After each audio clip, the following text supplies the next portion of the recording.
읽으신 본문을 중심으로 우리를 향한 하나님의 사랑, 이와 같은 제목으로 말씀을 전하겠습니다. 여러 주 동안 로마서 말씀을 이렇게 살펴보고 있는데, 로마서 말씀은 16장까지 되어 있습니다. 1장부터 16장까지의 내용은 복음이 뭐냐? 복음은 예수 그리스도다. 그래서 그 예수 그리스도의 복음에 대한 내용을 사도 바울이 로마서 1장부터 8장까지 아주 자세하게 설명을 했어요. 우리 한번 로마서 1장 15절 말씀 읽어보시면 사도 바울이 왜 로마서를 썼나 우리 다시 한번 확인해 보시겠습니다. 그러므로 나는 할 수 있는 대로 로마에 있는 너희에게도 복음 전하기를 원하노라. 할렐루야. 그래서 복음에 대한 내용을 1장부터 8장까지 기록을 하고 이제 9장부터 16장까지는 우리가 알게 된 복음을 가지고 우리가 어떻게 살아야 하는가에 대한 것을 말씀을 합니다. 우리 다음 주부터 오늘 주보안에 보시면 로마서 관련해서 우리 김지혜 전도사님이 4주 동안 매주 월요일 날 줌으로 그 로마서에 대한 내용들을 이렇게 설명을 해줄 텐데, 로마서에 대한 것들을 자꾸 듣고 또 여러분들이 설교를 통해서 또 듣고 그리고 집에 가서 로마서를 한번 읽어보셔요. 이 로마서를 읽으면서 내가 믿는 예수님, 우리가 외치고자 하는 예수 그리스도의 복음에 대한 확신이 확 생기게 되는 것입니다. 그것이 마틴 루터였고 요한 웨슬레였습니다. 사도 바울도 로마서를 기록한 이유는 로마에 있는 교회에게 이 예수 그리스도의 복음을 전하기 위함이다. 그래서 1장부터 8장까지 그 복음을 쭉 전하다가 우리 지난주 살펴봤던 내용인데, 로마서 8장 30절 말씀 우리 같이 한번 읽어보실까요? 로마서 8장 30절입니다. 또 미리 정하신 그들을 또한 부르시고 부르신 그들을 또한 의롭다 하시고 의롭다 하신 그들을 또한 영화롭게 하셨느니라. 아멘. 이게 복음의 피날레입니다. 하나님이 어떻게 하셨다고요? 정하신 그들을 부르셨다는 것입니다. 부르신 그들로 예수님을 믿고 예수님 영접하고 의롭게 하셨다. 그것이 저와 여러분들인 줄로 믿습니다. 그 저와 여러분들을 어떻게 하신다고요? 이제는 궁극적으로 예수님처럼 영화로운 모습으로 하나님의 자녀로 영원한 천국으로 우리를 인도해 주실 것이다. 믿으시는 분들은 아멘. 우리가 보통 존재가 아니에요. 왜? 많고 많은 사람들이 있는데 하나님이 정하셨다는 것입니다. 그걸 부르셨다는 것입니다. 그리고 믿게 하셨다. 의롭게 하셨다. 희한하지 않습니까? 아무리 복음을 전해도 안 받아들이는 사람들이 있는데, 우리는 웬 은혜인지 그 예수님을 알게 되고 믿게 되고 그 예수님을 믿어 죄사함 받고 하나님 자녀가 되고 이제 하나님 예비하신 천국을 향하여서 영화로운 삶을 사는 그 자리로 나가게 하셨다. 할렐루야. 근데 이 일을 하시는 분이 누구신가 한번 따라 하실까요? 성령 하나님이십니다. 그 지난주 8장에 넘어오면 분위기가 반전된다. 그 전까지는 복음에 대해서 설명을 하는데 그냥 율법이 나오고 정죄가 나오고 좀 분위기가 어두워요. 그러나 8장에 보면 계속해서 성령에 대한 말씀이 나오는데 분위기가 환해진다. 왜? 성령 하나님은 모든 마이너스를 플러스로 바뀌시는 부활의 영이신 예수의 영이 성령님이시거든요. 아멘. 그리고 그 성령 하나님이 오셔서 하는 일이 뭔가 한번 따라 하실까요? 나를 위하여 탄식하며 기도해 주십니다.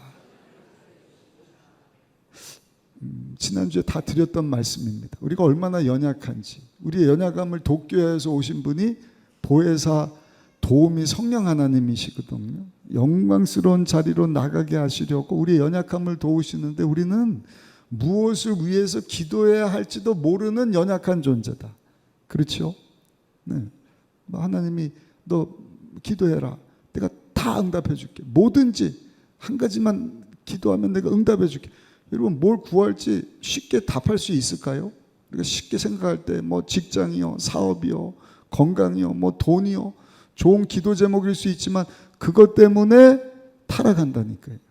그것 때문에 오히려 믿음을 잃게 되는. 그러니까 우리는 미래를 알지 못하기 때문에, 우리 과거 현재 미래를 아시는 성령 하나님께서는 탄식하시면서 우리를 영화로운 자리로 나가게 하시려고 계속해서 기도해 주실 뿐만 아니라 모든 외부로부터 오는 어떤 공격, 자극을 플러스로 보기 좋게 재해석하게 하시는 분이시다. 아멘. 우리 그 성령 나눔과 지난 한 주 승리의 삶을 사신 줄로 믿습니다. 그는 수동적인 거예요. 오는 거에 대해서 반응을 하는 것입니다. 그러나 예수 충만, 성령 충만, 성령 하나님은 하나님의 깊은 것까지 통달하신 분이시라 그 성령님으로 충만하면 이제는요 수동적이 아니라 그냥 외부에 대한 것에 대해서 플러스로 반응하는 것이 아니라 내 안에서부터 하나님의 소원이 나의 소원이 되게 하신다. 할렐루야. 그래서 한 번뿐인 인생, 내가 주인이 아니라 내 주인 되시는 하나님 위해서 살게 하시는 분이 성령 하나님이시고, 그리고 그 끝이 영화로운 삶인 것을 알게 하시고 날마다 우리로 그 삶의 여정을, 과정을 즐기며 살게 하신다. 아무리 힘들고 어려운 것도 합력해서 결국에는 이기게 하시고 승리가 되게 하시는 것을 알게 하시는 분이시다. 할렐루야. 얼마나 감사해요.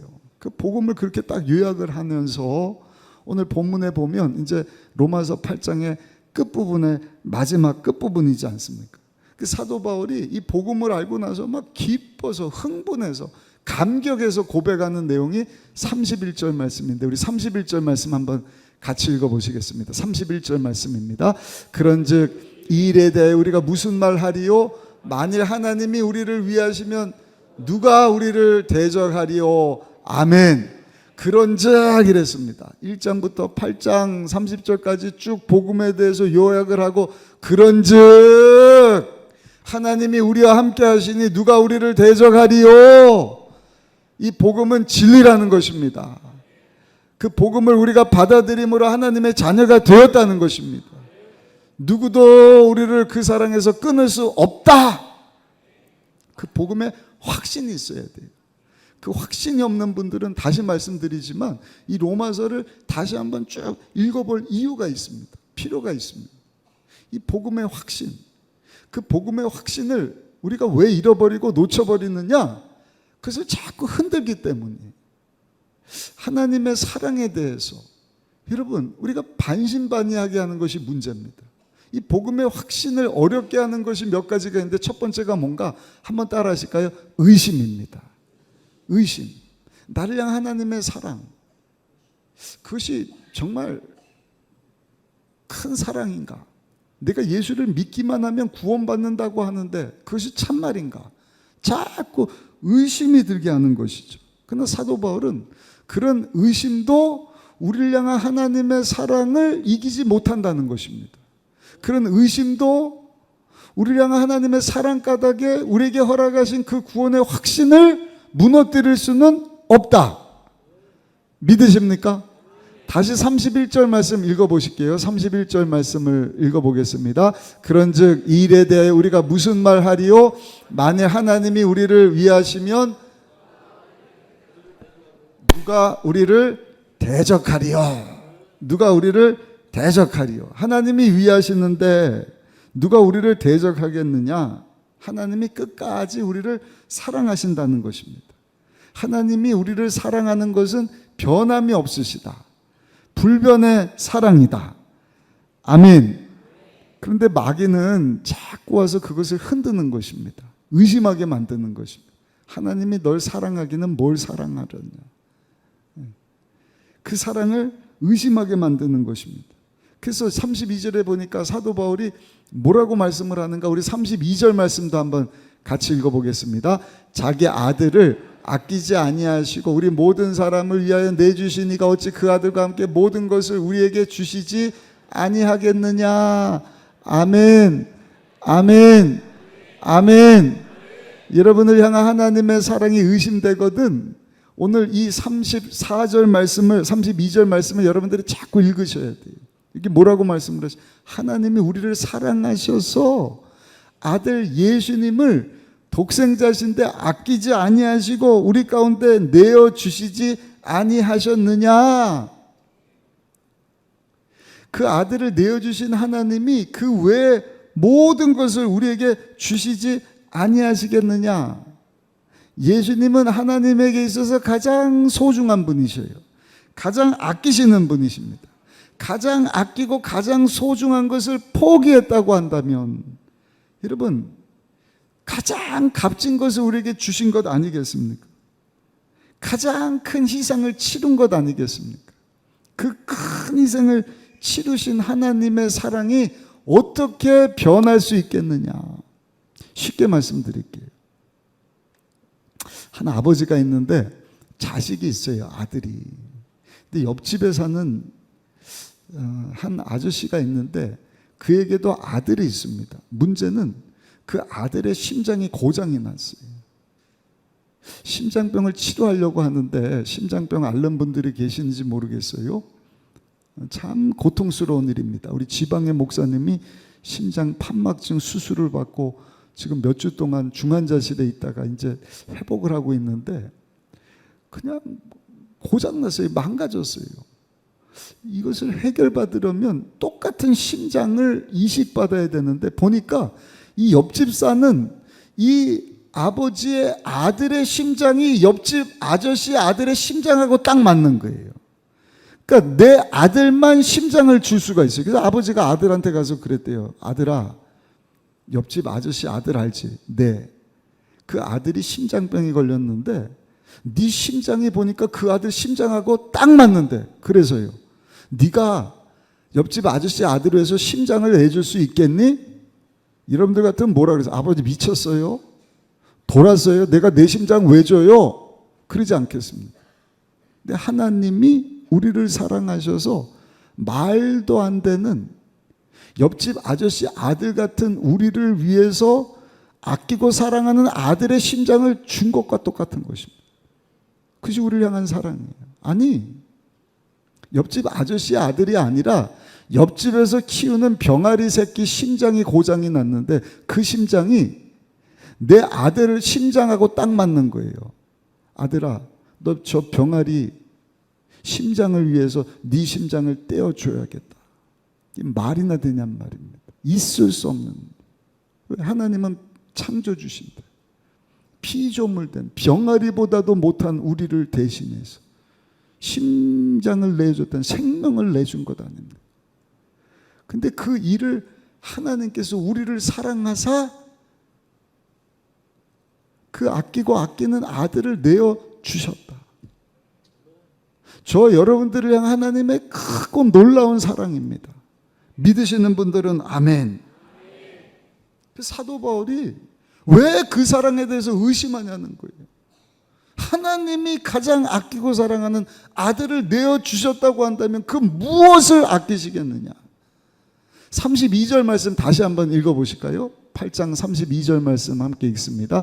자기 아들을 아끼지 아니하시고 우리 모든 사람을 위하여 내주시니가 어찌 그 아들과 함께 모든 것을 우리에게 주시지 아니하겠느냐. 가장 귀한 것을 내준 사람은요, 그 나머지 것은 아끼지 않아요. 가장 소중한 것을 줬으니까.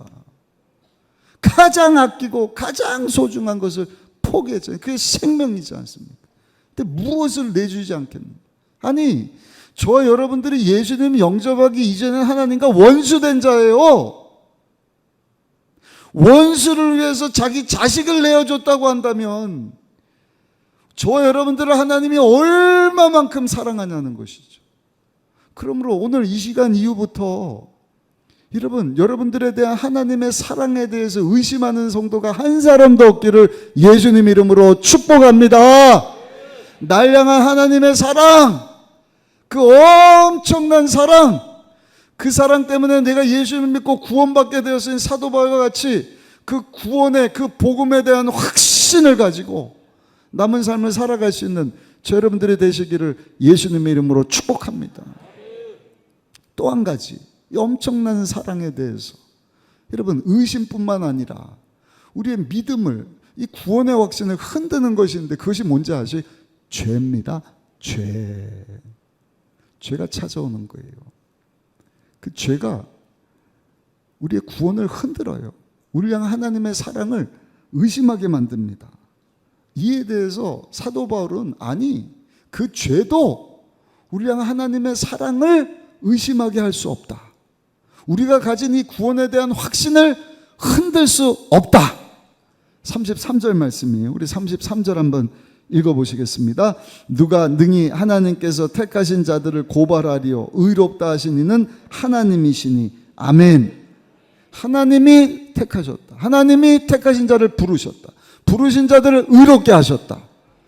의롭게 하신 자들을 영화롭게 하실 것이다. 택하셔서 너는 내 것이니 지명하여 예수를 믿어 우리의 죄가 예수님에게 전가되고 예수님의 의로움이 우리에게 전가되는데 누가 우리를 정죄할 수 있냐는 것입니다. 근데 사단 원수마귀는요, 계속 와서 우리를 정죄하는 것입니다. 왜? 우리가 아주 육을 입고 있기 때문에 이 땅에 사는 동안에 죄를 짓거든요. 말씀대로 살지 못하거든요. 그러면 마음이 불편하잖아요. 가책이 생기잖아요. 아유, 내가 오늘도 죄 졌는데 내가 이렇게 하고도 하나님 자녀 될 수 있나? 구원받을 수 있나?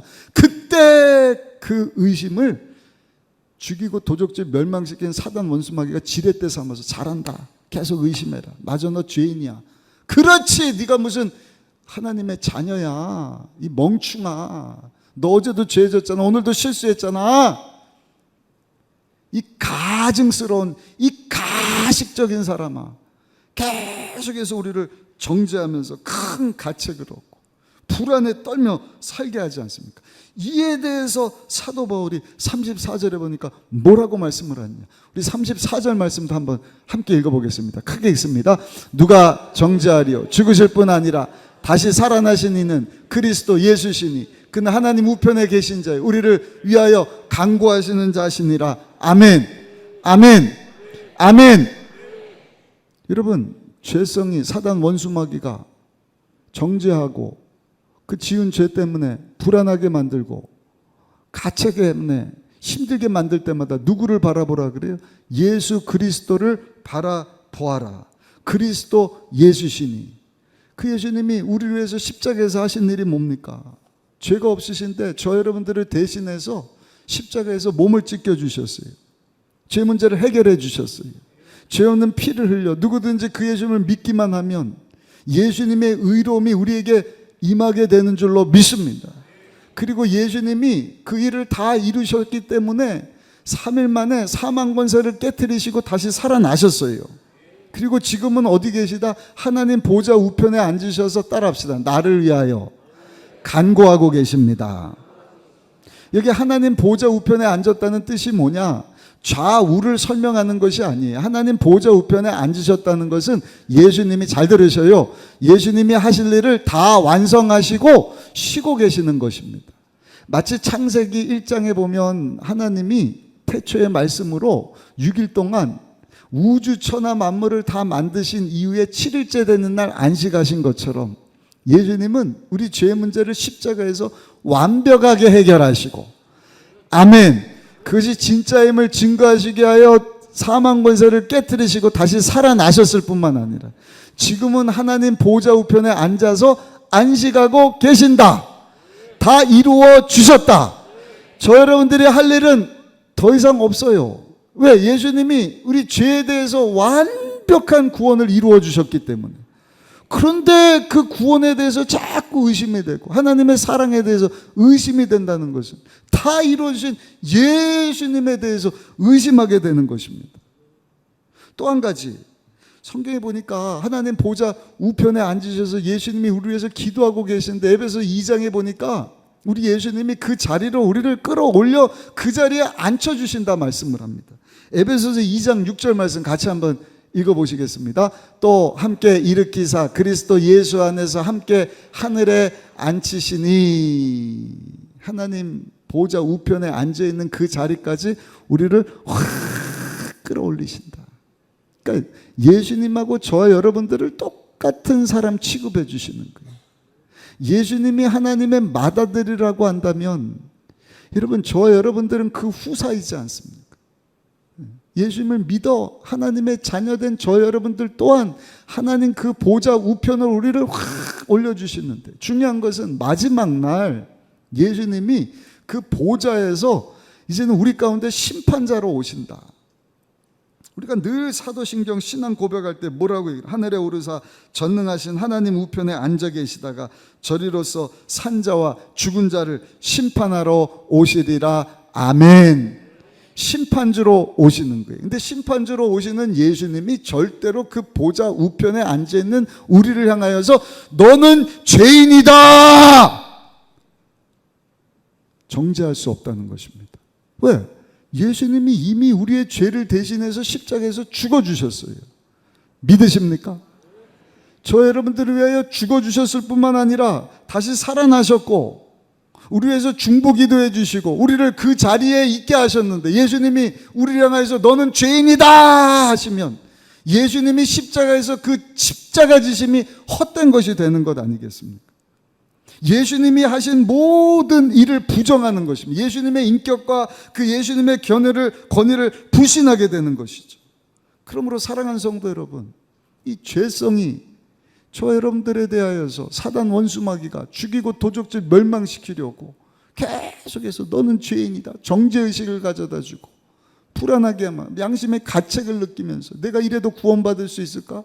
하나님의 사랑받는 자녀로서 내가 그 천국에 들어갈 수 있을까? 할 때마다 믿음의 주요 온전케 하시는 예수님, 십자가에서 저 여러분들의 죄 문제를 이미 완벽하게 해결하시고 하나님 보좌 우편에 앉아 안식하시면서 간구하고 계시는 그 보좌로 우리를 확 끌어올리시는 그 예수님을 바라보며 믿음으로 설 수 있는 저 여러분들이 되시기를 예수님의 이름으로 축원합니다. 그리고 그 보혈 의지하여서 회개함으로 하나님 앞에 나가는 것입니다. 왜? 우리가 우리 죄를 자백하면 그는 미쁘시고 의로우사 우리 죄를 사하시면 모든 불의에서 우리를 깨끗하게 하시는 분이시다. 아멘. 아멘. 세 번째입니다. 또 한 가지가 있어요. 우리 구원에 대한 확신, 우리 하나님에 대한 그 사랑에 대해서 여러분 흔들리게 만드는 것이 있는데 그것이 뭔지 아셔요? 저를 보세요. 저를 보셔요. 여러분들이 삶 가운데 당면하고 있는 그 문제입니다. 아닌 척하고 앉아있지만 여러분들 인생 가운데 환란이 찾아온다. 한번 열거해 볼까요? 지금 당장 사업이 문 닫게 생겼다. 나 실직하게 생겼다. 자녀가 큰 문제를 겪게 됐다. 내 몸에 병이 되었다. 여러분들 믿음이 흔들리지 않습니까? 아니 하나님 날 사랑한다며 내 자녀 됐다며 내 삶 가운데 왜 이 어려운 힘든 일들이 생기는 것이지? 왜 이런 엄청난 고난 고통을 내게 주시는 것이지? 근데 사도 바울은 오늘 본문에 보니까 아니 그것에 대해서도 우리가 의심하지 않고 확신을 가질 수 있는 이해에 대해서 말씀을 하는데, 먼저 35절 36절까지 보면 그 고통에 대해서 우리가 겪을 수 있는 모든 것을 쫙 열거해요. 우리 35절로 36절까지 한번 읽어보시겠습니다. 35절 36절입니다. 누가 우리를 그리스도의 사랑에서 끊으리요? 환난이나 공고나 박해나 기근이나 적신이나 위험이나 칼이랴. 기록된 바 우리가 종일 주를 위하여 죽임을 당하게 되며 도살당할 양같이 여김을 받았나이다 함과 같으니라. 아멘. 성도로서 겪는 환난, 방금 말씀드렸던 여러분들이 겪고 있는 그 환난, 곤고는 마음의 고통이에요. 핍박, 예수 믿는다고 핍박하는 분이 있는지 모르겠지만 핍박, 기근, 못 먹는 것, 굶주림이지 않습니까? 적신, 헐벗음입니다. 그 당시만 해도 예수 믿는 자들은요, 예수 믿는 그 이유 때문에 삶의 터전을 빼 농사를 못 지어 광야로 쫓겨납니다. 농사를 지을 수 없어요. 그 배고픔이 있어요. 적신, 기근, 핍박, 환난, 배고픔, 이 엄청난 고난, 박해. 여러분 이와 같은 육적인 정신적인 이 환난과 고통이 우리 믿음을 흔들 수 있다는 것입니다. 근데 사도 바울이 이에 대해서 뭐라고 말씀을 하는가? 아니 우리를 향한 하나님의 사랑 때문에 그 모든 환난 고통을 넉넉히 이길 수 있다. 우리 37절 다시 한번 읽어보실까요? 본문입니다. 37절 말씀 함께 읽습니다. 그러나 이 모든 일에 우리를 사랑하시는 이로 말미암아 우리가 넉넉히 이기느니라. 다시 한번 읽어보셔요. 그러나 이 모든 일에 우리를 사랑하시는 이로 말미암아 우리가 넉넉히 이기느니라. 뭐 가지고 이긴다고요? 무엇 가지고 이긴다고요? 여러분들의 믿음이 아니에요. 내가 신앙생활 열심히 하는 것으로 이기는 게 아니에요. 무엇 가지고 이긴다? 우리를 사랑하시는 이로 말미암아 우리가 넉넉히 이기느니라. 아멘. 우리 하나님의 그 엄청난 사랑 때문에 이 모든 고난 고통을 다 이길 수 있다. 믿음이 좋아서 이기는 게 아니에요. 우리를 사랑하시는 예수님 때문에 우리가 이기고 또 이기고 그 환난도 아픔도 슬픔도 실패도 고난도 이기고 또 이기고 또 이기는 것이다. 할렐루야. 중국 문화혁명 때 일어난 일입니다. 공산화시키려고 그 당시 공부 좀 한다는 지식인들, 특별히 예수 믿는 자들을 다 붙잡아다 중국이 문화혁명 이름으로 공개 처형하고 감옥에 집어넣고 하지 않았습니까? 많은 사람들이 죽어갔어요. 그때 예수 잘 믿는 한 성도가 붙잡혀서 감옥에 갔는데 여러 해 동안 감옥에서 지나면서 말할 수 없는 고난과 핍박을 당하는 거예요. 어떻게 그 감옥에서 이겨내서 살 수 있을까? 근데 이분이 건강한 모습으로 감옥에서 나온 거예요. 이분이 비결에 대해서 내가 감옥에서 살아날 수 있었던 비결은 감옥 너머로 날마다 내가 바라본 붉은 연줄 때문입니다. 연줄 때문.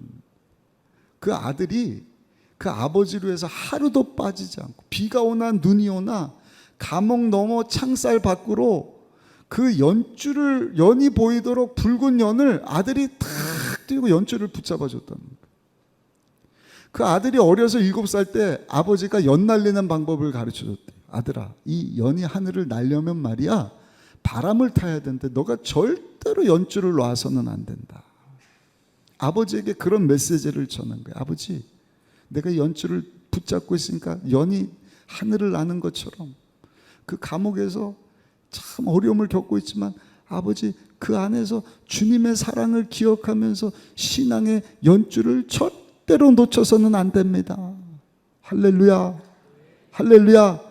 변함없이 우리를 사랑하시는 자기 아들을 보내주시기까지 우리를 사랑하시는 그 하나님의 사랑의 연줄을 놓쳐서는 안 됩니다. 그래서 매일매일 고달프고 힘들 때마다 저녁이면 낙심되고 좌절되고 포기하고 싶은데 아침에 눈 뜨면 아들이 또 연줄을 신앙의 연줄, 주님의 사랑의 연줄을 내가 붙잡아야지. 이겨서 감옥에서 건강한 모습으로 나올 수 있었다. 여러분들 삶 가운데도 어려움과 핍박이 있지 않습니까? 생각하지도 못합니다. 지금 없으면 앞으로 무슨 일이 일어날지 우리가 몰라요. 그러나 오늘 주시는 이 말씀을 여러분들 꼭 명심하십시오. 여러분들의 신앙의 믿음이 흔들리지 않고 그 구원에 대한 확신을 가지고 살 수 있는 비결, 우리를 향한 하나님의 그 크신 사랑의 줄을 붙잡는 것입니다. 아멘이십니까?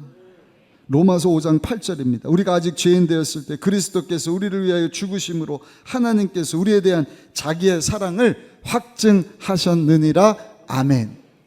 80평생 중국에서 선교사로 지낸 허드슨 테일러라고 하는 분이 계시요. 중국 선교의 아버지다. 허드슨 테일러. 오래전 일입니다. 80평생을 그 어려운 중국 땅에서 선교사로 지난 거예요. 한 사람이 와서 묻습니다. 선교사님, 아니 80평생을 왜 그렇게 중국에서 선교사 일을 하면서 고생하십니까? 지금도 그렇지만 그 당시 선교사님들은 탁월한 분들이거든. 다 프로페셔널, 의사, 변호사, 뭐 사업가, 경제인들 얼마든지 선교지 안 가도 그 동네에서 잘 먹고 잘 살 수 있는 사람들인데 왜 그런 거 뒤로 하고 그 척박한 중국 땅에 가셔서 선교를 하신 것입니까? 이때 허드슨 테일러가 이렇게 대답을 했다 그래요. 나는 중국이 사랑스러워서 간 것이 아닙니다. 이곳 생활이 즐거워서 간 것도 아닙니다. 모래바람이 일고 미개한 사람들이 살고 문명의 불모지가 무엇이 그리 좋았겠습니까? 내가 목숨을 걸고 이 땅에서 복음을 전하며 중국 사람을 사랑할 수 있었던 것은 하나님이 나를 사랑하셔서 독생자를 나 위하여 죽게 하신 그 하나님의 놀라운 사랑 때문입니다. 할렐루야, 할렐루야. 뭐 좋았겠냐는 것이에요. 불모지 같은 거, 척박한, 미개한, 지금과 비교할 수 없는 중국의 모습. 그럼에도 불구하고 하나님이 보여주신 십자가에서 나 대신 죽어주신 그 예수님의 그 크신 사랑 때문에 그곳에 가서 복음을 전할 수 있었습니다. 사도 바울도 똑같은 심정이에요. 왜 로마에 가서 예수 그리스도의 복음을 여러분들에게 전하기를 원했는가? 아무리 의심이 되고 내가 혹시 실수를 하고 정죄감이 찾아오고 큰 말로도 할 수 없는 핍박과 환난과 사도 바울 죽이겠다고 막 40명 결사대가 매일 쫓아오는 그런 상황 가운데서도 왜 예수 그리스도에 대한 확신을 가지고 담대하게 복음을 전할 수 있는가?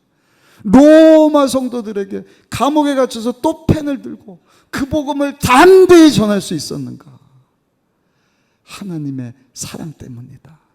그 사랑이 어떤지 오늘 로마서 8장 마지막에 보니까 38절 39절 아까 성가대도 찬양을 해줬는데 38절 39절 말씀 읽고 오늘 말씀 마치도록 하겠습니다. 같이 한번 읽어보시겠습니다.